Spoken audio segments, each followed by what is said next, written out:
Samsung Galaxy A77 launch হতে চলেছে, কিন্তু তার আগে একটা ইনফরমেশন দিয়ে রাখি। আপনাদের কি মনে আছে গ্যালাক্সি A73 এর কথা?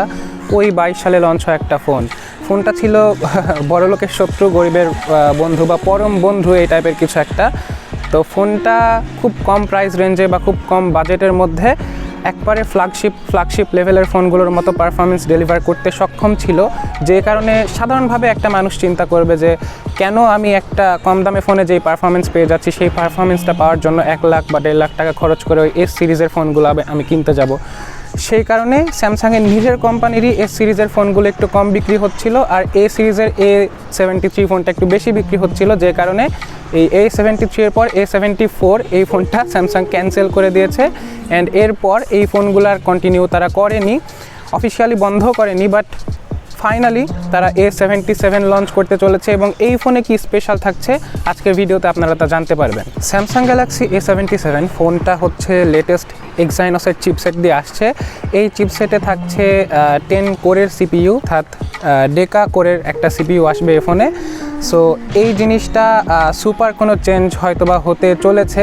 আসলে ফোনটা যখন আসবে, যখন এই জিনিসটার আমরা প্র্যাকটিক্যালি হাতে নিয়ে ইউটিউবাররা হচ্ছে টেস্ট করতে পারবে, যখন আমরা সামনে দেখতে পারবো, তখনই আসলে জিনিসটা বোঝা যাবে কি হয় না হয়। এই ফোনে থাকা সিপিইউগুলো 3টা পার্টিশনে বিভক্ত থাকবে। 1 নাম্বার পার্টিশন হচ্ছে 2.78 গিগাহার্জ, 2 নাম্বার পার্টিশন হচ্ছে 2.30 গিগাহার্জ, 3 নাম্বার পার্টিশন হচ্ছে 1.82 গিগাহার্জ।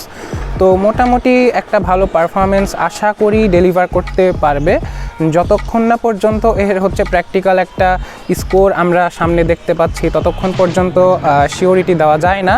তারপরেও বলা যায় যে মোটামুটি ভালো পারফরমেন্স দিতে পারে।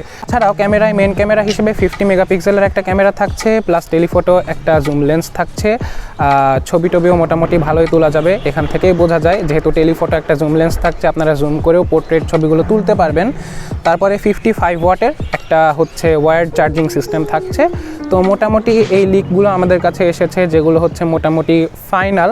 সো এই ফোনটা একটা সুপার ডিল হতে যাচ্ছে। যদি কিনা ফোনটা 30 থেকে 40 হাজার টাকার মধ্যে থাকে, তাহলে আমরা ওই ফ্ল্যাগশিপ কিলার লেভেলের পারফরমেন্সগুলো আবার একটু কম দামে পেয়ে যাব। তো দেখা যাক কী হয়। আর এই ধরনের ভিডিও আরও পেতে চোখ রাখুন আমাদের চ্যানেলে, সাবস্ক্রাইব করুন, লাইক দিন এবং আপনার একটা মন্তব্য আমাদের কমেন্ট বক্সে রেখে যান।